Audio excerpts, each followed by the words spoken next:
and there is a small child involved in this family unit, that the primary caregiver is very attuned to the small child. And so if both of the parents are sleeping, and I mean really sound asleep, and there are buses going by and airplanes and traffic and all that kind of stuff, if the small child coos, burps, or cries, that the primary parent will wake up and respond to the child. Is that a true statement or a fair statement? True. Yeah. True? Okay, for the most part. Now, in that same situation, there is a secondary parent who does not move. Given the same situation, blah, blah, blah, blah, is that also true or fair assumption? Right? Okay, see a lot of nodding heads. What's the difference between the two? Time investment, okay. Well, I think it's expectation or responsibility or Okay. whatever. The one has learned to tune out or not even notice because it's not expected. And Okay, the so other expectation, possibly responsibility, defined roles, okay. All right, so let's carry this little story on a little further. So let's say that there is a primary parent night out. And so now all the primary parents are up at a cabin,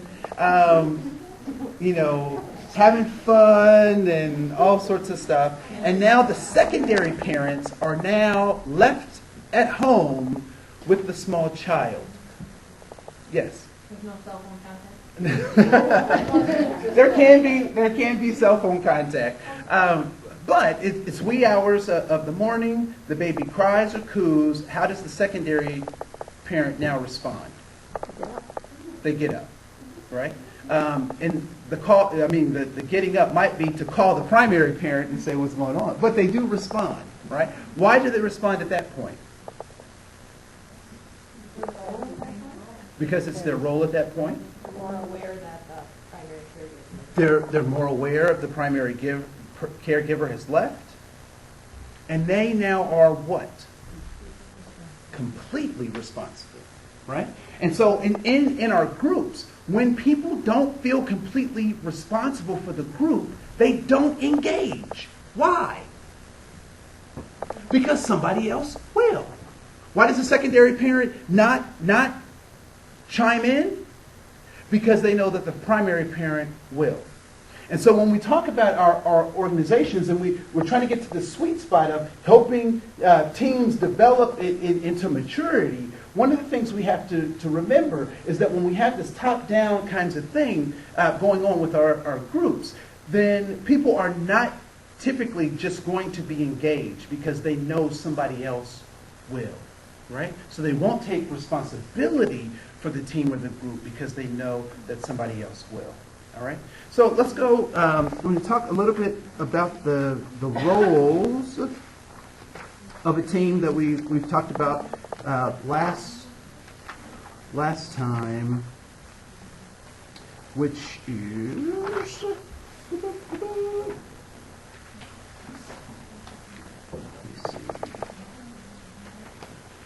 facilitator. Yes. So we talked a lot about the facilitator's role. I want to talk a little bit about the recorder's role. So in the classic sense of secretary of a group or secretary, what typically are we talking about when a person has a secretarial role in a group? They take notes, right? What else do they do? They clarify the discussion, all right? So they take the notes. What do they do with the notes? They distribute the notes, right? So in your packet, it's the page number is titled 31. Is this concept, this mnemonic device called notes? The one important factor of minute taking Yeah. is I don't get my opinion involved. As a note taker, you do not become a blogger, right? You don't get to you whatever is said. You do your best to distill that information into legible notes. And so, again, these are tools that I use as a high school teacher. So they are simplistic, but I'd like for you to think about the larger, more sophisticated ways that we can also think about this. But they need to listen succinctly and keenly to what is being said, both in its context as well as the specific words themselves. Because I can say hello, or I can say hello, right? And so, given those two pieces, context becomes kind of important. And so, as a recorder, it's kind of hard not to become a blogger and be able to and still give the sense of what was going on in the meeting.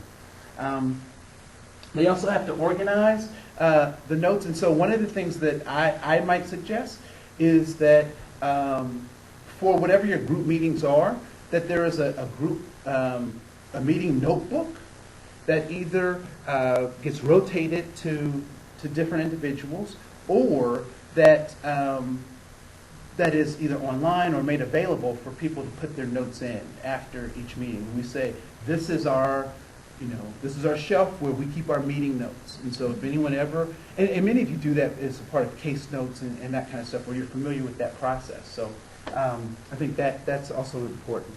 And it's also,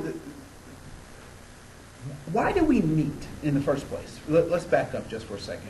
Why meetings?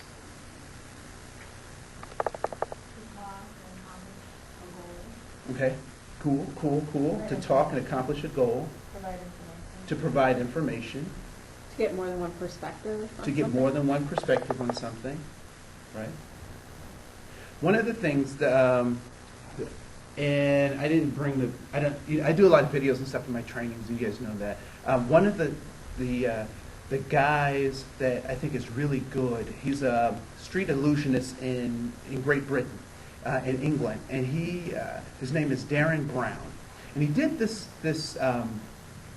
experiment where he had one person go up to a jar of jelly beans, and he said, "I want you to guess how many jelly beans are in that thing," and so the person guessed, and he took their answer and he put it to the side, and then he had a group of 30 people go up to the beans and guess, each one individually guess, and then he took the average of the large group, and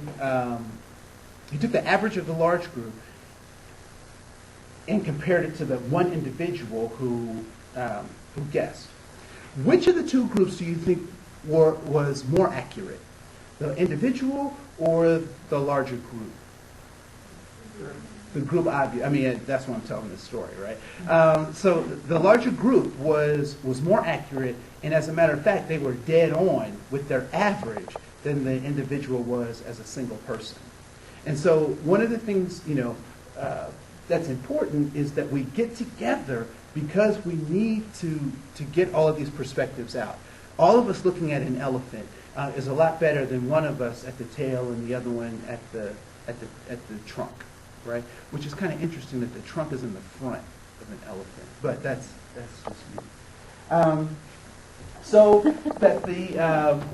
the recorder also takes notes. So they take down everything, the goals, the things that were decided, and they make sure that they hold on to that information. They edit the information so that it's legible, and then finally they share that information in a succinct way. And so, what are some of the ways that you share or you hold your current notes for meetings?